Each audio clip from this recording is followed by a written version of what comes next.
Assalamualaikum warahmatullahi wabarakatuh.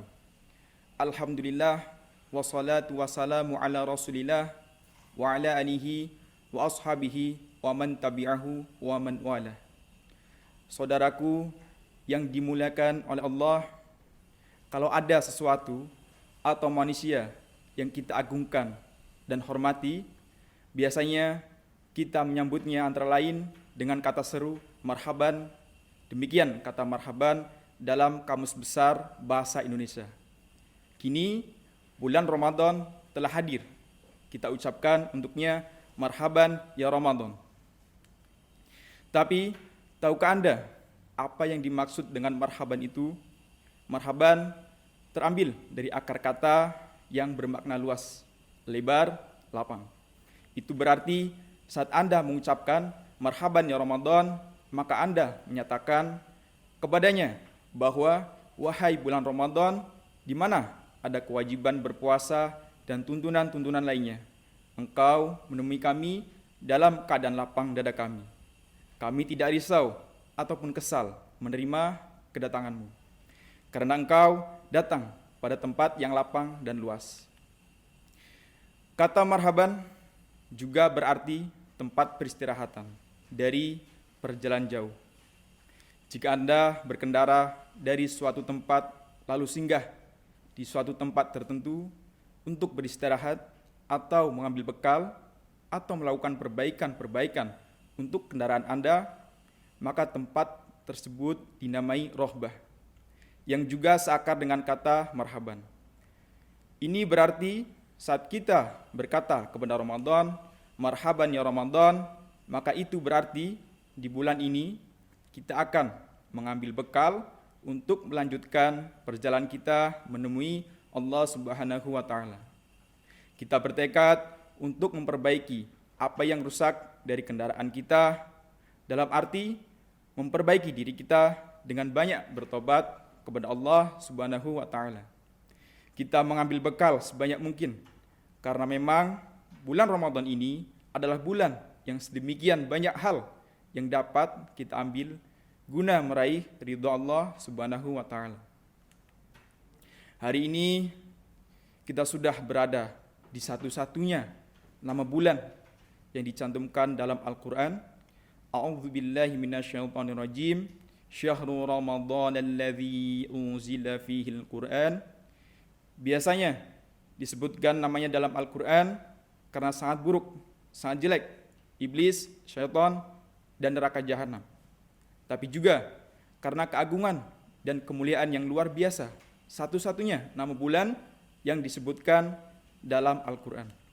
Ramadan diambil dari kata romdo, artinya panas. Kenapa bulan ini disebut panas? Karena memang pada saat siang hari, leher ini rasanya kering. Karena memang panas yang luar biasa. Karena tidak ada air yang lalu pada tenggorokan, dari terbit fajar sampai tenggelam matahari. Tapi ada makna lain kenapa disebut panas.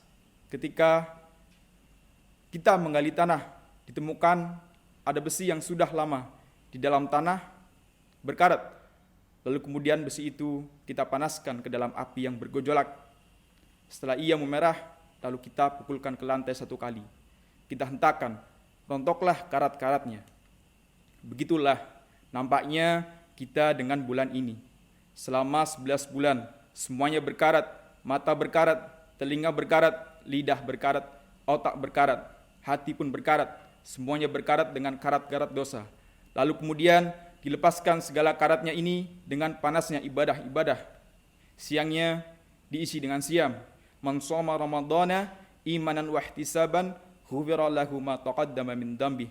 Siapa yang puasa menahan makan, menahan minum, menahan nafsu syahwat, menahan telinga dari yang mendengar yang haram, menahan pandangan mata dari yang membangkitkan syahwat, menahan bisikan hati, diampunkan dosa-dosa yang telah lalu. Malamnya diisi dengan qiyam. Man qama ramadhana imanan wa ihtisaban ghufira lahu ma taqaddama min dhanbi. Siapa yang tegak di waktu malam ketika yang lain sedang terlelap tidur, ada hamba Allah yang terbangun di tengah malam bermunajat kepada Allah. Siapa yang bangun tegak di tengah malam karena keimanan dan hanya mengharapkan balasan dari Allah Subhanahu wa Ta'ala, maka diampunkan juga dosanya di masa yang lalu. Lalu kemudian ada waktu yang utama menjelang waktu subuh. Menjelang azan subuh berkumandang, waktu sahur, mereka beristighfar, memohon ampun kepada Allah Subhanahu wa taala. Astaghfirullahalazim. Yang lebih panjang lagi, astaghfirullahalazim alladzi la ilaha illa huwal hayyul qayyum wa atubu ilaih. Itulah satu-satu yang dapat diungkapkan kepada Allah sebagai wujud untuk mengatakan, aku adalah orang yang banyak dosa, banyak khilaf dan salah. Ya Allah, ini bulan yang penuh dengan kemuliaan, supaya umat manusia yang banyak khilaf dan salah ini hanya kepada Allah saja meminta, kepada Allah saja dia memohon, kepada Allah saja dia bermunajat. Kemudian ada satu keutamaan di antara semua keutamaan, fihi lailatun, di malamnya ada suatu malam, khairum min alfizar, lebih baik daripada 1000 bulan. Sehingga ketika siapa yang tidak mendapatkan kemuliaan itu, maka sungguh ia tidak mendapatkan sekecil apapun kemuliaan. Oleh sebab itu, keutamaan-keutamaan bulan ini, andai kita tidak mendapatkan di awal, maka jangan sampai di tengah dan di akhir pun tidak mendapatkan. Usahakan, semangatkan diri, bangkitkan jiwa, jiwa-jiwa yang tertidur bangkit, bangunlah, bersemangatlah, jadikan ini sebagai Ramadan terakhir. Andai setelah ini tidak lagi bertemu dengan Ramadan, anggaplah setelah ini tidak ada lagi kesempatan untuk beramal. Malam-malam diisi dengan zikir, bermunajat, dan membaca Al-Quran. Siangnya diisi tasbih, tahmid, salawat, menahan makan, menahan minum. Sedangkan petangnya manfaatkan duduk untuk berdoa kepada Allah. Di waktu menjelang subuh pula muhasabah, introspeksi diri. Itu sajalah yang menjadi bekal kepada Allah Subhanahu wa taala. Semoga tausiah singkat ini bermanfaat. Terima kasih. Wassalamualaikum warahmatullahi wabarakatuh.